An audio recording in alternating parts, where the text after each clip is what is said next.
Another shooting on a college campus sends students running for cover. It comes less than a week after the president's sweeping plan on gun control. Tonight, state lawmakers react to our exclusive poll on what Georgians think about the president's plan. This is the Daily 11 at 7 with Brenda Wood. And an exclusive new poll on how some of you, our viewers, feel about guns. If Americans of every background stand up and say, enough, we've suffered too much pain and care too much about our children to allow this to continue, then change will come. Well, that's what the president said last week when he unveiled his sweeping plan to cut down on deadly gun violence in our country. He is expected to take up that issue with Congress this week to help prevent gun violence, such as what happened in Connecticut and what happened yet again today on another school campus, this time in Houston. Authorities say 3 people were injured after a gunman opened fire on the campus of Lone Star Community College. 1 person is said to be in custody. Now, a poll commissioned by 11 Alive in conjunction with Survey USA shows a majority of Georgians surveyed are in support of the president's push for Congress to pass new laws on gun control.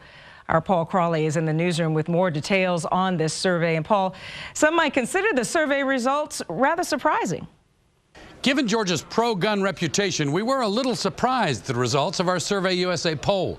Gun control advocates were encouraged. No, I'm gratified, but I'm really not surprised. Democratic State Senator Vincent Ford is fighting an uphill battle for tougher gun laws. He was pleased our poll showed 56% of Georgians surveyed favor the president's wish to ban new assault weapons. The same number favor limiting ammunition. As for bills in the Georgia legislature, 80% oppose eliminating the state's firearms license, 64% oppose guns in churches, and 65% oppose them in college campuses. We need to adopt reasonable measures to protect children and families and students, but bringing more guns into classrooms and more guns into pews is not the answer, and I think Georgians understand that. I'm not surprised that people answered that. That's what they've been doing throughout the country, basically, but it's my opinion that it's because they don't understand what they're trying to ban. Jerry Henry of GeorgiaCarry.org claims the assault weapon issue is complicated and hard to understand. He also points out the guns in church bill would only allow them in churches that want them, and only by owners with a firearms license.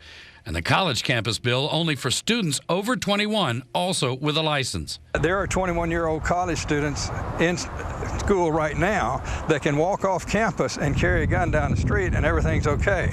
But if he steps across the imaginary line, he goes to jail. And that's not right. Few people on either side were opposed to tougher background checks, which Georgians we surveyed supported 3 to 1. Paul Crawley, 11 Live News.